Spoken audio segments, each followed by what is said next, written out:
Good afternoon. আজকে শুক্রবার আর শুভ উল্টো রথযাত্রা সবাইকে। তো সোজা রথে আমরা বাড়িতে বাইরে জিলিপি, তারপরে পাঁপড় ভাজা ইত্যাদি সব কিনে খেয়েছিলাম, কিন্তু আজকে আমি বাড়িতে আমি জিলিপি তৈরি করব।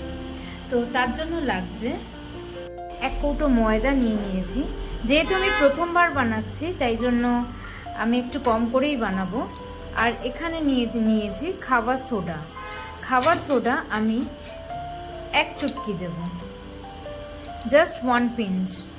আর এখানে নিয়ে নেব আমি 1 চামচ ঘি। এবার সব কিছু একসাথে ভালো করে হাতে মেখে নেব। আচ্ছা, আপনারা একটু, আমি নুনটা দিতে ভুলে গেছি, আমি পরে দিয়ে দিচ্ছি, আপনারা একটু নুনটা দিয়ে দেবেন। ভালো করে হাতে মেখে এবার জল দিয়ে ভালো করে এটাকে তেল গরম করতে বসিয়ে দিয়েছি।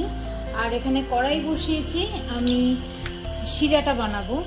1 কাপ, আমি 2 কাপ চিনি দেব, এই কাপের 2 কাপ চিনি দেব। আর যত কাপ চিনি দেব সেই তার দুগুণ, ধরুন 2 কাপ চিনি 4 কাপ জল, যা চিনি দেব তার দ্বিগুণ জল দেব। তো আমি একটু কাপ মেপে নিলাম।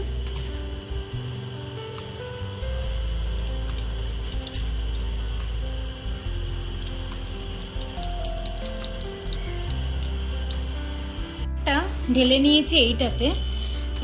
আমার তো দোকানের মতন ওরকম ব্যবস্থা নেই, তাই এটাতে ঢেলে নিয়েছি।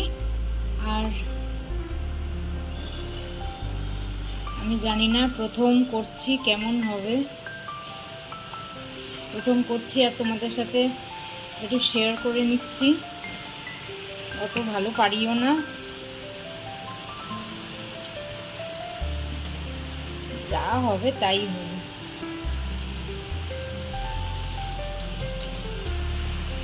এই দেখো, কিন্তু ফুলছে, কিন্তু এটা কিন্তু ফুলছে ভালো, ব্যাটারটা ভালো ফেটানো হয়েছে আর কি।